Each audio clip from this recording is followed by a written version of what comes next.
దీర్ఘకాల వ్యాధులకు 20 ఏళ్ల అనుభవం ఉన్న అత్యుత్తమ హోమియోపతి వైద్యం మాస్టర్ హోమియోపతి.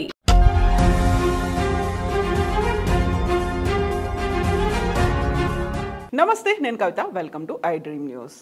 తెలంగాణలో ఎన్నికలు హాట్గా ఉండబోతున్నాయనేది క్లియర్గా అర్థమవుతోంది. బట్ పబ్లిక్ పల్స్ ఎలా ఉంది, మూడ్ ఎలా ఉంది, వాళ్ళు ఎటువైపు చూస్తున్నారు, ఏ పార్టీ హవా కొనసాగబోతోంది, ఎవరు ప్రభుత్వంలోకి వస్తున్నారు, ఇవన్నీ చాలా కీలకమైనటువంటి అంశాలుగా ఉన్నాయి.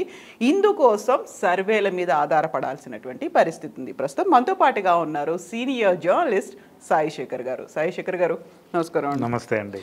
సో ఇప్పుడు మనం సర్వేల గురించి కంపల్సరీగా మాట్లాడుకోవాల్సినటువంటి అవసరం వచ్చింది. బికాస్ పల్స్ ఎటు ఉంది అనేది దొరకట్లేదు, అసలు ట్రెండ్ ఎటువైపు ఉంది అనేది అర్థం కావట్లేదు. అండ్ మీరు కూడా ఒక సర్వే చేశారు, అందులో ఎలా ఉంది ట్రెండ్ అంటే ఏం చెప్తారు? There is a huge competition between Congress and BRS అండి.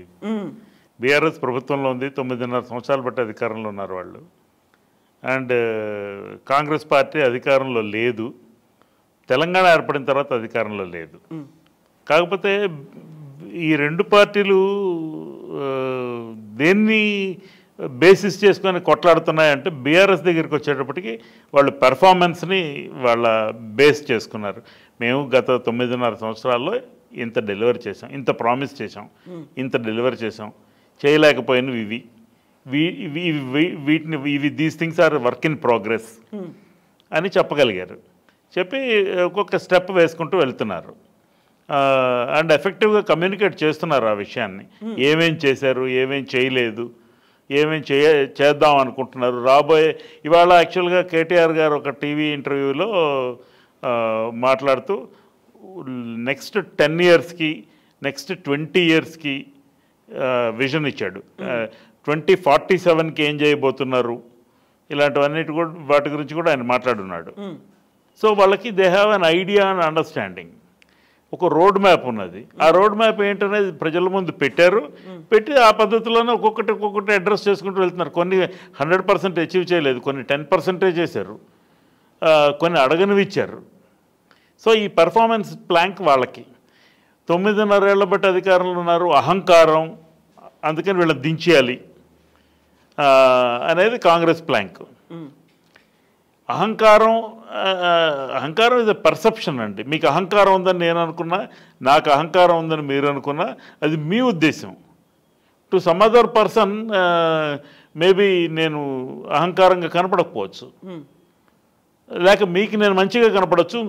Maybe I appear to be very arrogant to somebody else. Exactly. ఇప్పుడు రాజకీయం దగ్గరికి వచ్చేటప్పటికి ఈ పర్సెప్షన్ ఎలా బిల్డ్ అవుతుందంటే అండి,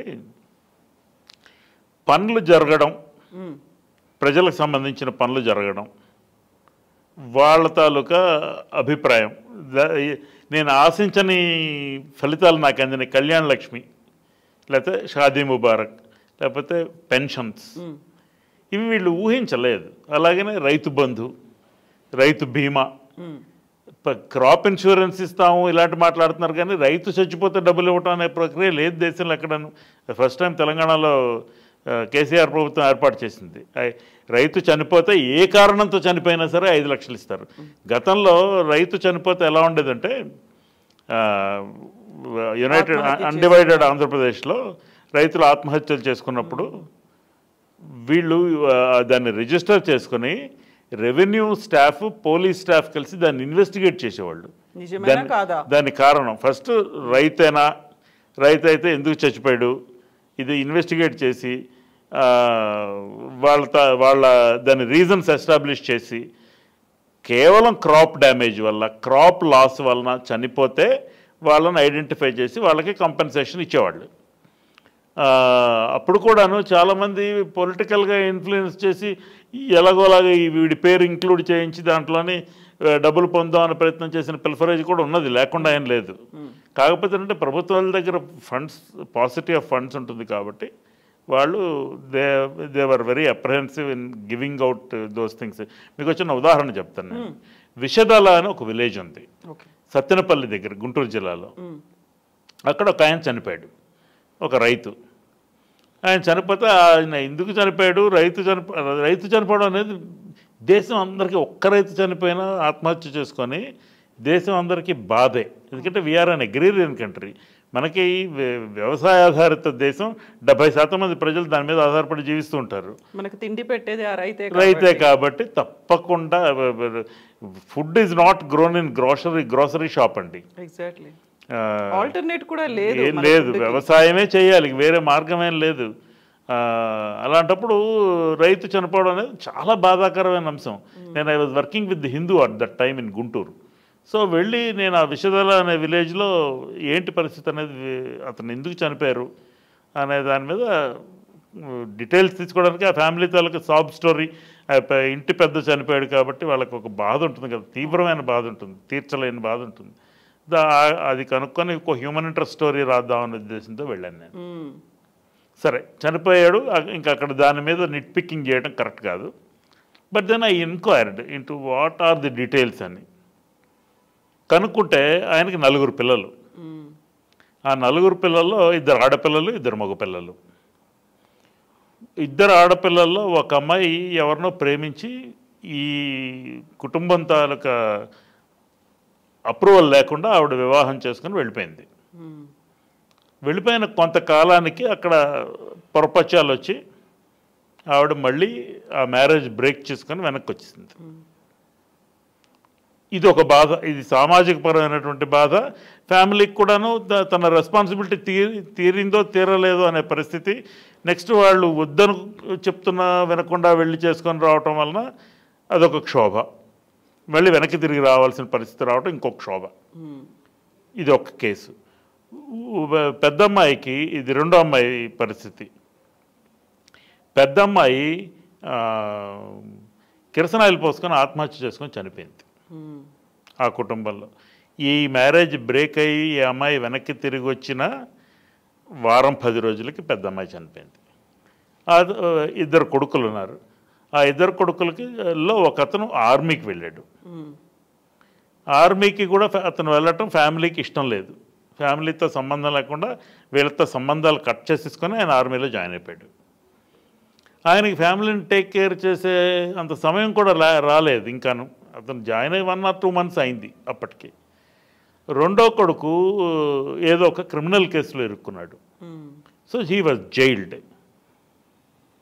ఈ బాధ తట్టుకోలేక, ఈ టెన్షన్ తట్టుకోలేక ఆ తండ్రి పాపం పురుగుల మందు తాగి చనిపోయారు. వాళ్ళకి యాక్చువల్గా అక్కడ చాలామంది రైతులు చనిపోతూ ఉన్నారు. బట్ వీళ్ళు మిరపకాయలు వేశారు. వీళ్ళు ఆ సంవత్సరం మిరపకాయల పంట బాగా వచ్చింది. వీళ్ళు అనుకుంటున్న దానికంటే ఎక్కువ క్రాప్ వచ్చింది. దాన్ని అమ్మారు. వీళ్ళకి ఆర్థికంగా బెనిఫిట్ ఆ పర్టికులర్ సమయంలో వాళ్ళు పంట నష్టం వల్ల ఆయన కృషించిపోలేదు. ఆయన క్షోభపడిపోయింది కుటుంబ పరిస్థితుల వలన. ఆయన చనిపోతే రైతు ఆత్మహత్య అనే హెడ్లైన్తోనే స్టోరీ వస్తుంది. ఈ వివరాలు ఎవరు రాయరు. సరే నేను ఈ వివరం తెలుసుకొని నేను నా విచక్షణ ఉపయోగించి ఈ కారణాలు రాస్తే వాళ్ళకి కంపెన్సేషన్ రాదన్న ఉద్దేశంతో నేను రాయాల. మామూలుగా రైతు ఆత్మహత్య, పంట నష్టపడ్డారు, చాలా సంవత్సరాలుగా నష్టం జరుగుతూ ఉంది, ఈ సంవత్సరం వచ్చిన దాంతో కూడా ఆయన అప్పులు తీరలేదు అని రాశాను. ఈ సంవత్సరం రాలేదని రాయకుండా వాస్తవాన్ని నేను దాచిపెట్టకుండా అప్పులు కూడా ఉన్నాయి, అప్పులు లేవని కూడా అనట్లేదు. అయితే తర్వాత గవర్నమెంట్ ఆ కేసులో ఇన్వెస్టిగేట్ చేసి లిస్ట్ అవుట్ చేసి ఈ రీజన్స్, ఫ్యామిలీ రీజన్స్ వల్ల చనిపోతున్న వ్యక్తికి మనం ఇది ఎలా ఇస్తామని చెప్పి ఆయన వాళ్ళు ఇవ్వలేదు. ఓకే. బట్ తెలంగాణ ప్రభుత్వం ఏర్పడిన తర్వాత రైతు బీమా ఇవ్వాలి అని కేసీఆర్ ప్రభుత్వం నిర్ణయం తీసుకున్న తర్వాత ఈ రైతు ఏ కారణంతో చనిపోయినా 5 లక్షల రూపాయలు ఇన్సూరెన్స్ వాళ్ళకి ఇంటికి వచ్చేస్తుంది. దీనిలో మధ్యలో ఏమీ హ్యాంకీ ప్యాంకీ ఉండదు, ఎవరి చేతులు తడపక్కర్లేదు, ఏం అక్కర్లేదు. రిజిస్టర్ అయిన రైతు చనిపోతే తప్పకుండా వాళ్ళకి 5 లక్షల రూపాయలు కాంపెన్సేషన్ వచ్చేస్తుంది. దానికి వాళ్ళకి కావాల్సిన ఇన్సూరెన్స్ ప్రీమియం ప్రభుత్వం కడుతుంది. అది కూడాను ఏ ప్రైవేట్ ఏజెన్సీతోనో డీల్ పెట్టుకొని దాంట్లో వీళ్ళు కొంత కమిషన్ తీసుకొని ఇలాంటివి చేయకుండా డైరెక్ట్గా భారత ప్రభుత్వం నిర్వహించే largest insurance company LIC of India ద్వారా ఈ ఇన్సూరెన్స్ చేస్తున్నారు. ఇలాంటి బెనిఫిట్స్ వాళ్ళు డైరెక్ట్గా పొందుతున్నారు. చనిపోయిన ఫార్మర్స్ తాలూకా ఫ్యామిలీస్ కూడా ఆ బెనిఫిట్స్ పొందున్నాయి. ఇప్పుడు ఒక ఊర్లో ఒక సంఘటనకు సంబంధించి ప్రభుత్వం ఈ రకంగా స్పందిస్తే మిగతా వాళ్ళందరూ కూడా ఓకే ఈ భరోసా మనకున్నదనే ఫీలింగ్లోకి వస్తారు. సోషల్ మీడియాలోనో, ఫేస్బుక్లోనో, ట్విట్టర్లోనో, ఇన్స్టాగ్రామ్లోనో, యూట్యూబ్ పోల్స్లోనో పాల్గొనే వాళ్ళకి ఈ బాధ తెలుస్తుందని నేను అనుకోవడం లేదు. ఈ పర్సంటేజ్ ఆఫ్ పీపుల్ ఎంతమంది ఉంటారండి? These are the people who are creating the buzz. ప్రభుత్వానికి వ్యతిరేకత ఉన్నది, యాంటీ ఇన్కంబెన్సీ ఉంది, 30-40 మంది ఎమ్మెల్యేలకు వ్యతిరేకత ఉన్నది. 30-40 మంది ఎమ్మెల్యేలకు వ్యతిరేకత ఉన్నది అనే విషయం కేసీఆర్కి తెలియదు. ఒకవేళ నిజంగానే ఉంటే వాళ్ళు ఓడిపోతారు అని తెలిస్తే టికెట్లు ఇస్తాడా? నో.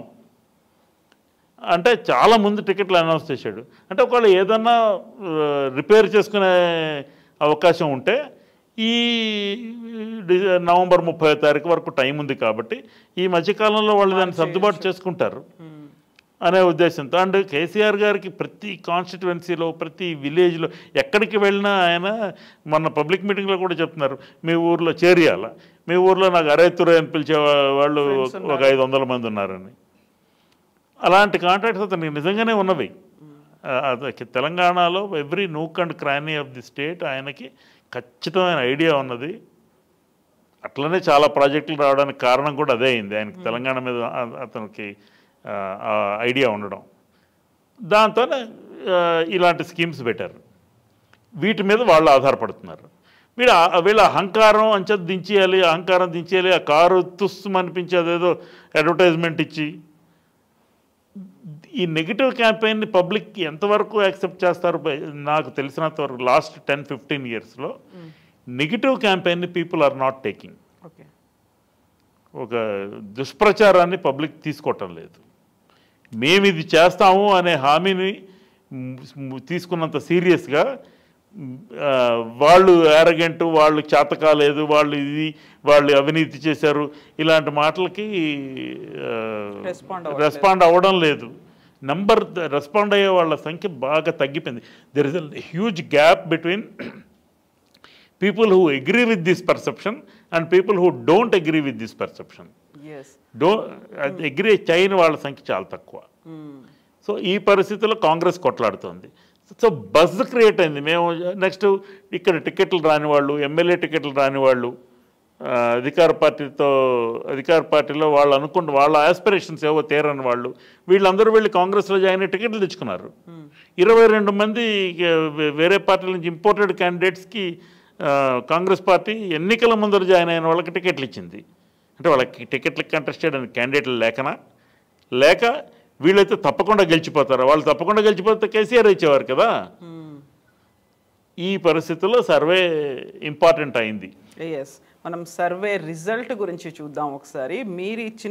మీరు చేసినటువంటి సర్వేలో ఎంఐఎం 5 to 7 సీట్స్ అని ఇచ్చారు, బీజేపీ 3 to 4 ఉన్నాయి, బీఆర్ఎస్ 65 నుంచి 76 ఇచ్చారు, బీఎస్పీ 0 to 1, ఐదర్ 0 అవ్వచ్చు ఆర్ఎల్స్ 1 అవ్వచ్చు. ఆ తర్వాత కాంగ్రెస్ 32 నుంచి 41 ఇచ్చారు, సిపిఐ 0 to 1, 0 or 1, అండ్ టైట్గా ఉండేది 11 ప్లేసులు, అంటే 0 to 11 అనేది ఇచ్చారు ఇక్కడ. సో యు ఆర్ గివింగ్ ఒక మెజారిటీ అనేది బీఆర్ఎస్ పార్టీకే ఇస్తున్నారు. సో దట్ మీన్స్ మళ్ళీ థర్డ్ టైం రాబోతోంది బీఆర్ఎస్ గవర్నమెంట్ అనేది. సో ఎలా ఐడెంటిఫై చేశారు ఈ సర్వేని? బేస్డ్ ఆన్ వాట్, ఏమంటారు, దాంట్లో ఉన్నటువంటి క్రైటీరియా ఏంటి, ఏవి పెట్టుకుని? క్రైటీరియా ఏంటంటే మీకు మరీ నేను మైన్యూట్ క్రైటీరియా నేను ఎక్స్ప్లెయిన్ చేయదలుచుకోలేదు. యాక్చువల్గా చేసాము. We have hired a very professional agency. But election commission ఒక బ్యాన్ పెట్టింది, ఎగ్జిట్ పోల్స్ చేయొద్దు అని. ఎలక్షన్ కమిషన్ పెట్టిన బ్యాన్ ఎగ్జిట్ పోల్స్ మీద మాత్రమే, సర్వేల మీద కాదు.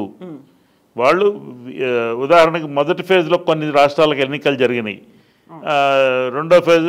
రెండు ఫేజుల్లో కొన్ని రాష్ట్రాలకు ఎన్నికలు జరిగినాయి. ఎగ్జిట్ పోల్ అవ్వగానే టక్మని వాడు పోల్ అవ్వగానే పోల్ నుంచి బయటికి వచ్చిన వాళ్ళని అభిప్రాయం కనుక్కొని వాళ్ళు ఎవరు కోటేశారో తెలుసుకొని లార్జ్లో ఒక శాంపుల్ తీసుకొని ఆ సర్వేని కన్సాలిడేట్ చేసి ప్రకటిస్తారు, ఏది ఎగ్జిట్ పోల్స్ని. సపోజ్ ఫస్ట్ 2 ఫేజుల్లో ఎన్నికలు జరుగుతున్నాయి అనుకోండి, మొదటి ఫేజ్లో సగం సీట్స్కి జరిగితే ఈ సీట్స్లో బీజేపీ గెలుస్తుందో లేకపోతే కాంగ్రెస్ గెలుస్తుందో అని చెప్తే ఆ రాష్ట్రాల్లో రెండో ఫేజ్ మీద దాని ఇంపాక్ట్ ఉండే అవకాశం ఉంది. సపోజ్ అన్ని ఒక 10 సర్వే ఏజెన్సీస్లో 8 మంది ఒక తట్టు ఇచ్చారనుకోండి, మిగతా దగ్గరలో ఒకళ్ళు నిజంగానే దాని ఆపోజిట్ పార్టీ స్ట్రాంగ్గా ఉండి కూడా దీని తాలూకా this will cloud that result, దాని మీద ఇంపాక్ట్ పడుతుంది, ఇట్ ఇంపాక్ట్స్ దట్. అందుకని ఎగ్జిట్ పోల్స్ ఇవ్వద్దని బ్యాన్ చేసింది. ఎప్పుడు exit polls last phase, last state, last election జరిగే వరకు, అంటే 30 నవంబర్ వరకు, అదే లాస్ట్ తెలంగాణ ఎలక్షన్స్ జరిగిన రోజు. అంతేగాని సర్వేల మీద ఏం బ్యాన్ లేదు.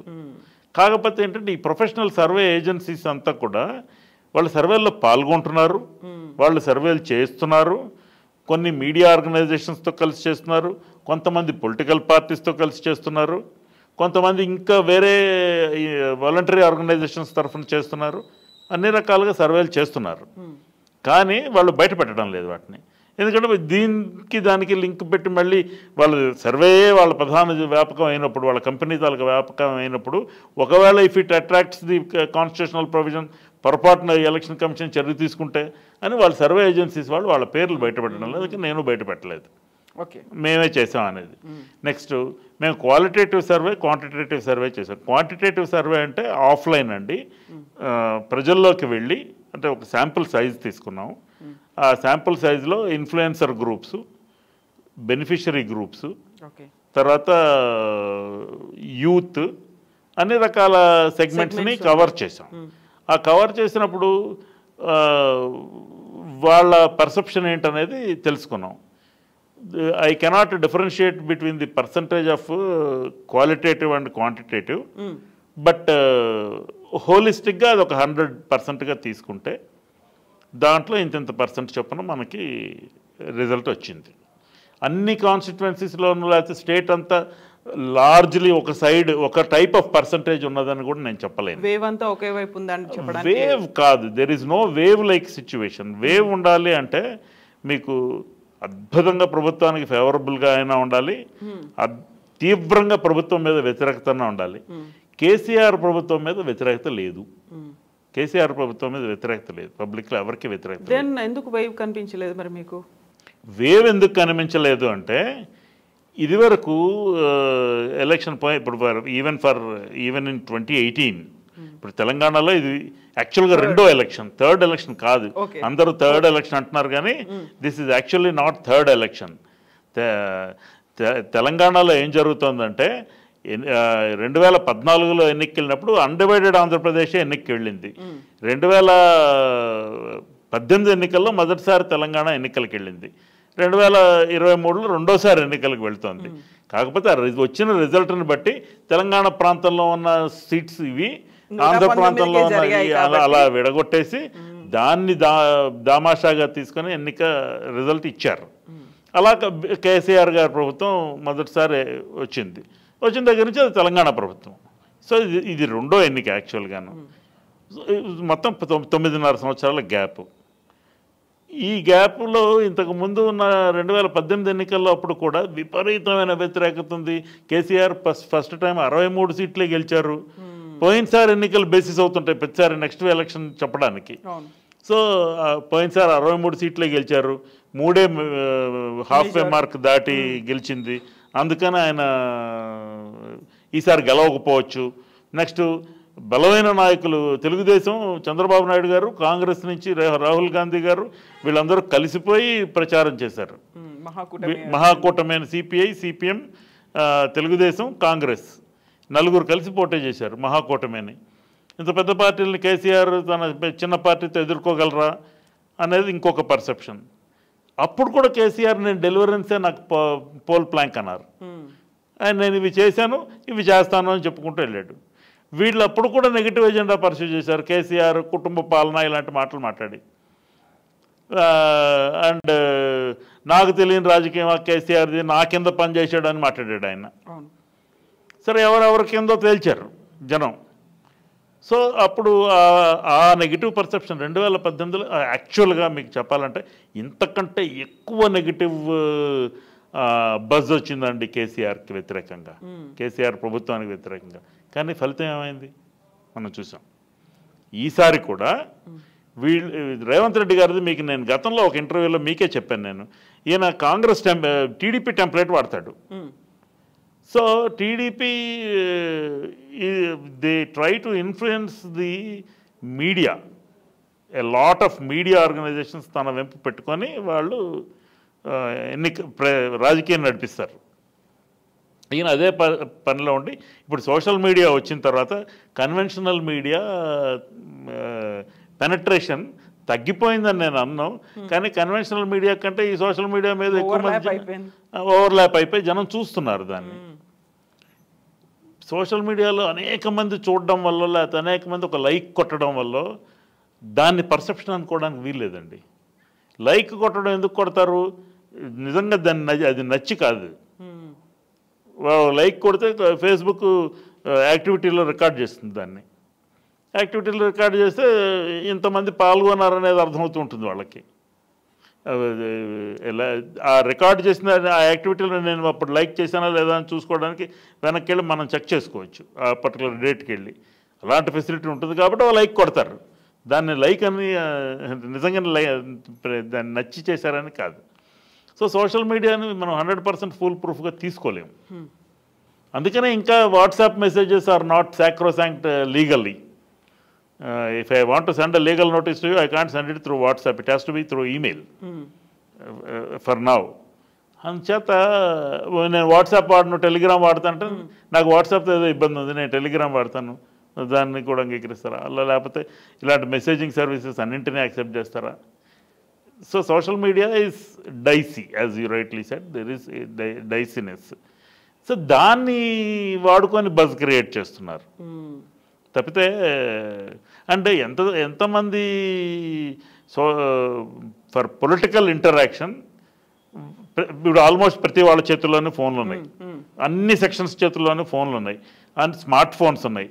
అందరికీ అన్ని సోషల్ మీడియా, యూట్యూబ్ కానీ అదర్ సోషల్ మీడియా ప్లాట్ఫామ్స్ మీద యాక్సెస్ ఉన్నది.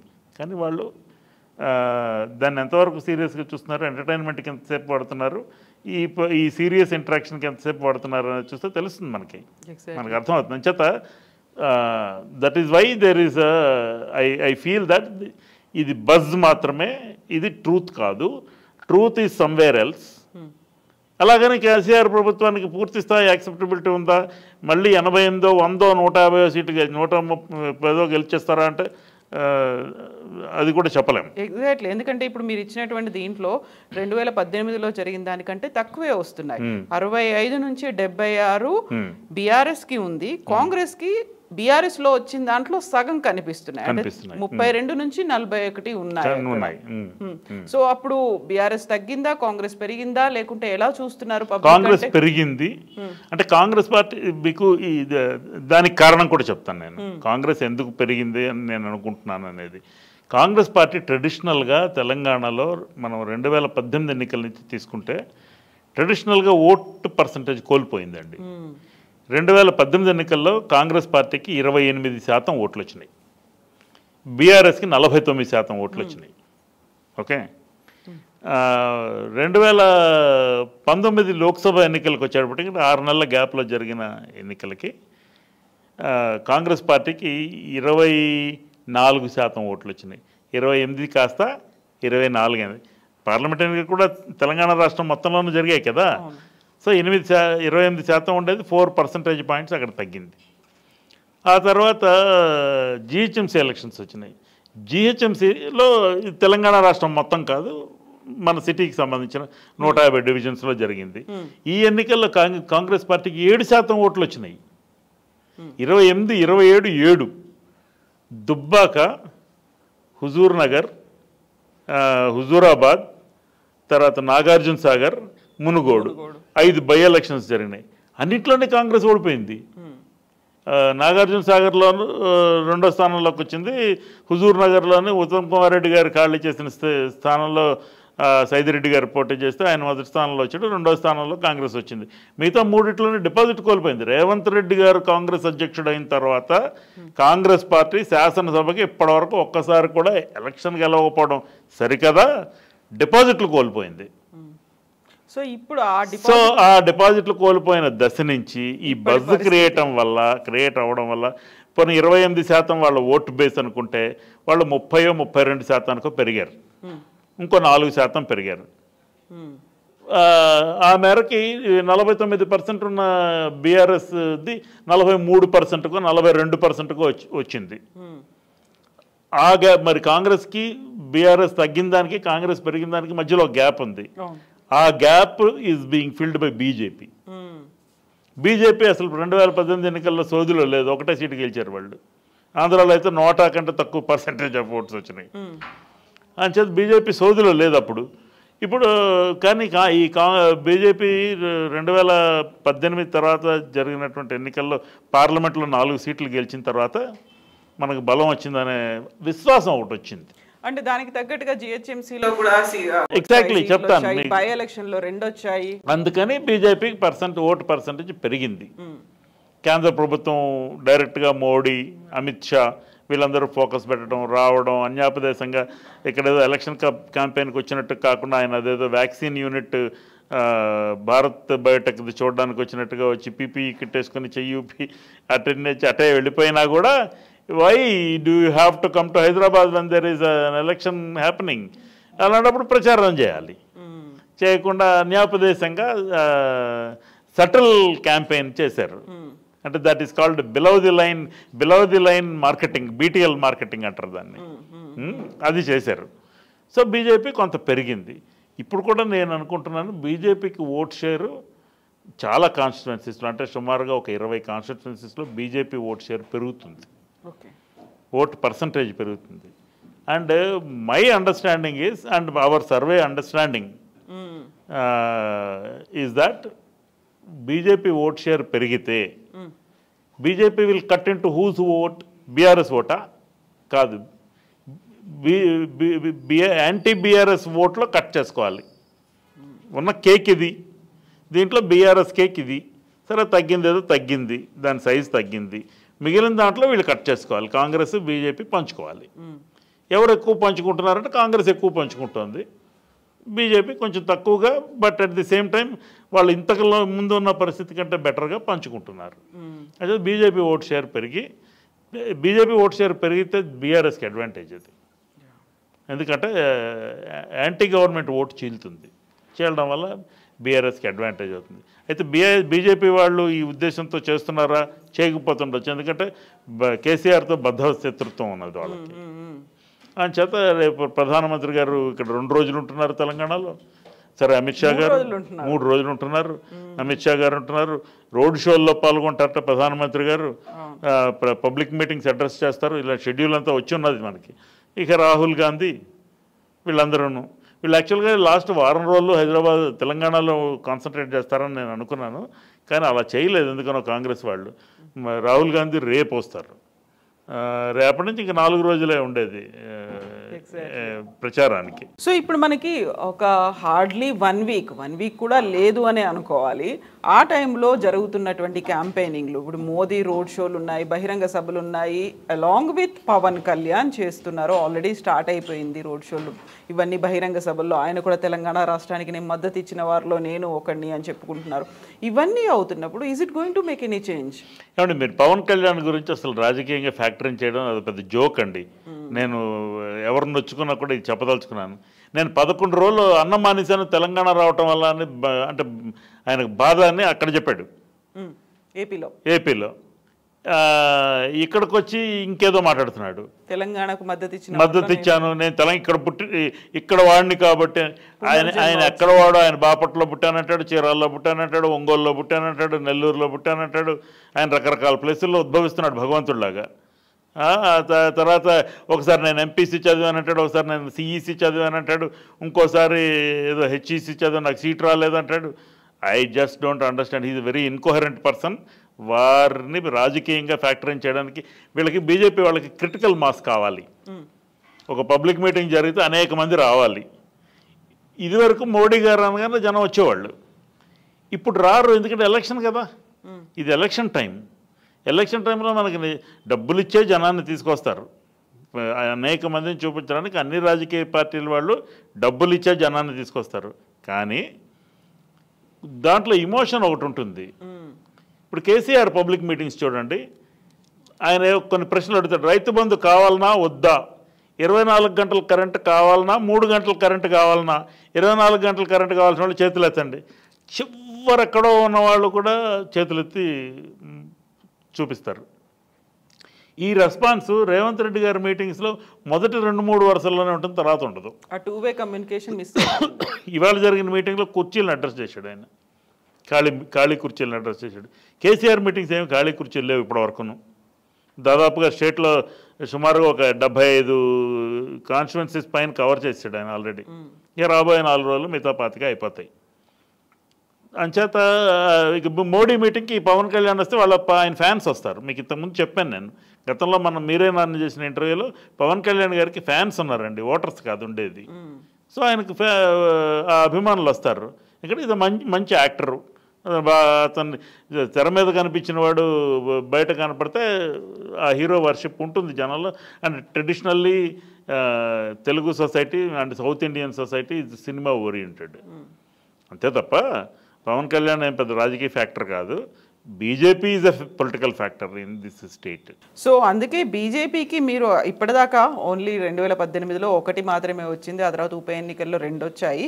దీంట్లో మాత్రం మీరు 3 నుంచి 4 వస్తాయి అంటున్నారు. ఇంకొకటి కూడా వచ్చినా ఆశ్చర్యం లేదండి. ఎక్కడ అంటే ఎక్కడా అని కాదు, ఇంకా 1, 2 వాళ్ళు పెంచుకున్నా కూడా నాకు పెద్ద సర్ప్రైజ్. ఈ టైంలో పెరిగే అవకాశాలు ఉంటాయి. ఈ 2-3 రోజుల్లో పెరగవండి. ఈ 2-3 రోజుల్లో పెరగ. ఈ 2-3 రోజుల్లో ఇక people have made up their mind.